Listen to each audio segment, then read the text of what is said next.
ये है talks news network और आप देख रहे हैं पॉलिटॉक्स, राजनीति का कच्चा चिट्ठा।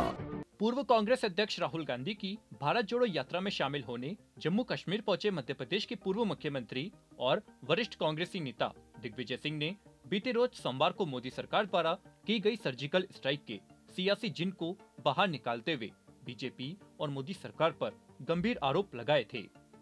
वहीं अब राहुल गांधी ने दिग्गी राजा के बयान से पल्ला झाड़ते हुए इसे दिग्गी का निजी विचार बताया है। मंगलवार को भारत जोड़ो यात्रा के पहले चरण के बाद एक प्रेस कॉन्फ्रेंस के दौरान सर्जिकल स्ट्राइक पर कांग्रेस नेता दिग्विजय सिंह के बयान को लेकर शुरू हुए विवाद पर मंगलवार को राहुल गांधी ने अपनी प्रतिक्रिया देते हुए कहा कि वे और कांग्रेस दोनों दिग्विजय के बयान से सहमत नहीं हैं। बता दें, दिग्गी राजा के बयान के बाद से देश की सियासत गरमाई हुई है और बीजेपी कांग्रेस पर हमलावर है। आपको बता दें, बीते रोज सोमवार यानी 23 जनवरी को कांग्रेस नेता दिग्विजय सिंह ने एक बार फिर सर्जिकल स्ट्राइक पर सवाल उठाते हुए मामले के सबूत और रिपोर्ट दिए जाने की बात कही थी।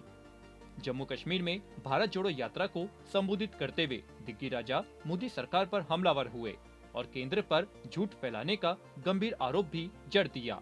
दिग्विजय सिंह ने केंद्र की मोदी सरकार से 3 सवालों पर जवाब मांगते हुए कहा कि सर्जिकल स्ट्राइक की बात करते हैं कि हमने इतने लोग मार गिराए, लेकिन प्रमाण कुछ नहीं, केवल झूठ का पुलिंदा से ये राज कर रहे हैं।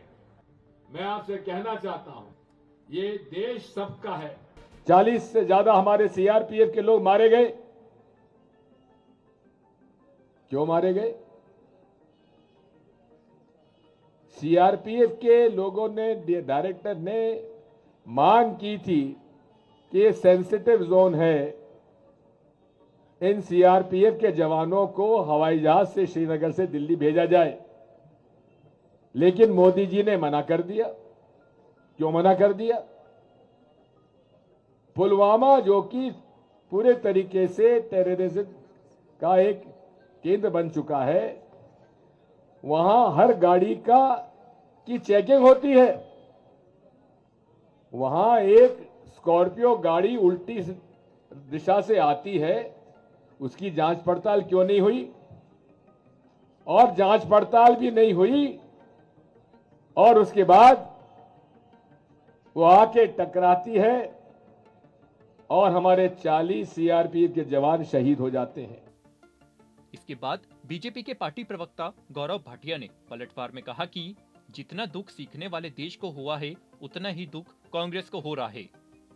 वहीं मंगलवार को भारत जोड़ो यात्रा की प्रेस कॉन्फ्रेंस के दौरान राहुल गांधी ने कहा कि जो दिग्विजय सिंह जी ने कहा उससे मैं बिल्कुल अग्री नहीं करता हूं। हमारी आर्मी पर हमारा पूरा ट्रस्ट है। अगर आर्मी कुछ करे, सबूत देने की कोई जरूरत नहीं है। तो मैं पर्सनली उनके स्टेटमेंट से कंप्लीटली डिसएग्री करता हूं और कांग्रेस पार्टी के ऑफिशियल पोजीशन भी यही है कि वो दिग्विजय जी का पर्सनल ओपिनियन है, वो हमारा ओपिनियन नहीं।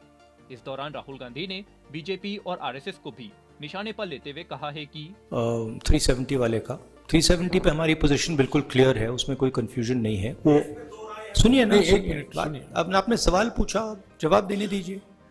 तो उस पर तो क्लैरिटी है, आप वर्किंग कमेटी का रेजोल्यूशन देख लीजिए।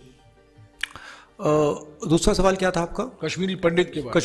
कश्मीरी पंडित से हमारी कल बहुत अच्छी बात हुई, शायद 1 घंटा बात की, दिल खोल के बात की, और उन्होंने हमें क्लियरली बताया कि उनका राजनीतिक प्रयोग किया जा रहा है, उनको अपमानित किया जा रहा है, डिसरिस्पेक्ट किया जा रहा है। उन्होंने अपने मुद्दों के बारे में मुझे कहा, उन्होंने ये भी कहा कि प्लीज आप हमारे मुद्दे पार्लियामेंट में उठाइए। मैंने उनको आश्वासन दिया कि मैं जरूर करूंगा, और जहां भी हम आपकी सपोर्ट कर सकते हैं, कश्मीरी पंडित्स की और सबकी, हम पूरी तरीके से करेंगे। यही नहीं, राहुल गांधी ने रक्षा मंत्री राजनाथ सिंह के बयान को लेकर कहा कि मुझे ये समझ नहीं आ रहा है कि जो पदयात्रा पूरे देश में लोगों को जोड़ने का काम कर रही है, वो किस तरह से देश के हितों को नुकसान पहुंचा सकती है। आपको बता दें, राजनाथ सिंह ने कहा था कि राहुल गांधी घूम घूम कर कह रहे हैं कि हिंदुस्तान में नफरत ही नफरत है। मैं उनसे पूछना चाहता हूं कि हिंदुस्तान में नफरत पैदा करने की कोशिश कौन कर रहा है? उनको कहां नफरत दिखाई दे रही है? कांग्रेस के लोग सारी दुनिया में भारत की छवि खराब कर रहे हैं। पॉलिटॉक्स ब्यूरो, दिल्ली। ये है टॉक्स न्यूज नेटवर्क और आप देख रहे हैं पॉलिटॉक्स, राजनीति का कच्चा चिट्ठा।